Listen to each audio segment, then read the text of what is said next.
Okay, maybe as a reminder, wait for the microphone. We're going to start with Susan. Gabe, I know all year you've been, you have not been one to talk much about umpire decisions, but that final check swing call seemed as if it really angered a lot of people. What were your thoughts on that, and how'd you see it? Super tough. Yeah, I mean, obviously, you don't want a game to end that way. I know these guys work really hard to make the right call, so it's super challenging on our end. Obviously, it's going to be frustrating to have a game end like that. A pretty high-quality hitter at the plate that can climb back into that count. It's no guarantee of success at the end of the at-bat. It's just a tough way to end it. There's no, for especially right now, there's no need to, be angry about that. I just think it's just a disappointing way to end. There are other reasons we didn't win today's baseball game, so that was just the last call of the game, and yeah, that's enough.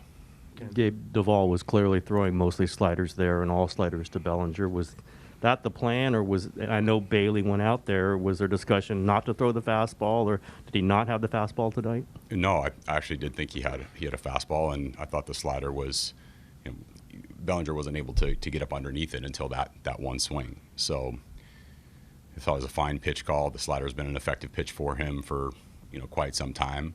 Fastball's been an effective pitch as well. So not going to second guess the pitch call there. Next question. Here in the middle. Gabe, we can't be inside the clubhouse right now. What is the emotion like, and is it more a mix of anger or frustration, or is it just disappointment in how this has come to an end? I think there's like a combination of still processing the game and thinking about the moments that we would have liked to seen go differently, and then I think there's quite a bit of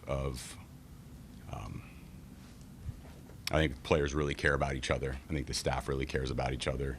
And I think the staff and players care about each other as well. So there's expressions of appreciation for a job very well done and an incredibly successful season that at the very end just came up a tiny bit short. And I think this is the appropriate time to just share that the Dodgers pitched really well in this series and pitched really well in this game, and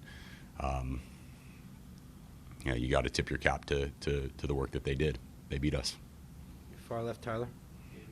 You haven't already, or maybe you will. What would you want to emphasize to your players about the season they had, and obviously a tough ending, but great season.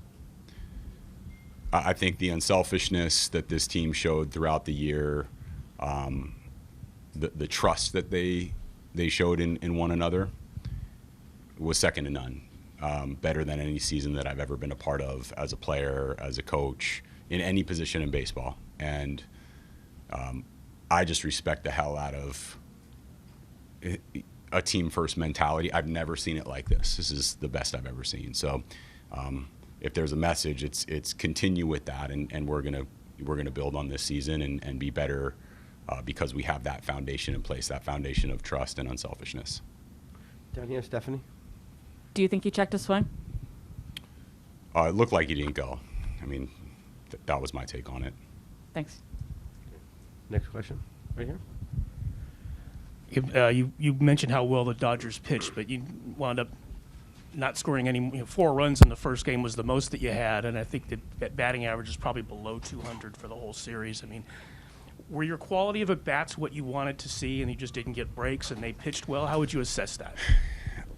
Yeah, I think in hindsight, you can come off, or comments can come off looking like making excuses about what happened. I mean, Darren Ruff had 2 balls that he smoked on the nose early in the game. That happens. It's part of baseball. So you don't expect all those to go your way. And that ball that Craw hit to left field on a line, Mookie was right there. Donovan Solano hits a ball down the third base line. Justin Turner's right there. That's just part of baseball, and I don't think it makes any sense to throw your hands up and say, I wish this was different in any way. I thought we had some quality at-bats throughout the series. At the end of the day, they made more pitches than us, and I mean, this is what the postseason is all about. You're going to face the best pitching.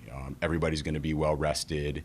You're not going to get like through the best pitchers in a pen and then get to poorer pitchers because they're all good, right? I mean, I think our bullpen was a really good example of that during the season. By the time we got to the postseason, all of our pitchers had really good numbers in our bullpen. We had a high-quality bullpen. The starting pitchers that we threw out there were high-quality starting pitchers. The Dodgers can obviously say the same, as can the teams around the league right now. So you get into the postseason, you're going to face really kick-ass pitching, and then you're going to need to be on your A game offensively. And I actually think we put good at-bats together, and we just weren't able to get the job done. Giants manager Gabe Kapler, after just a crushing end to what was as special a season as you've seen in a long time, considering the expectations for the Giants. But look at this, 107 regular season wins without winning a playoff series. That is the most of all time since 1969, the divisional era. Want a sports network that delivers everything that matters about the game? The highlights, the picks, the instant analysis. No yelling, no fake debates, no politics. Hit the subscribe button and never miss a moment.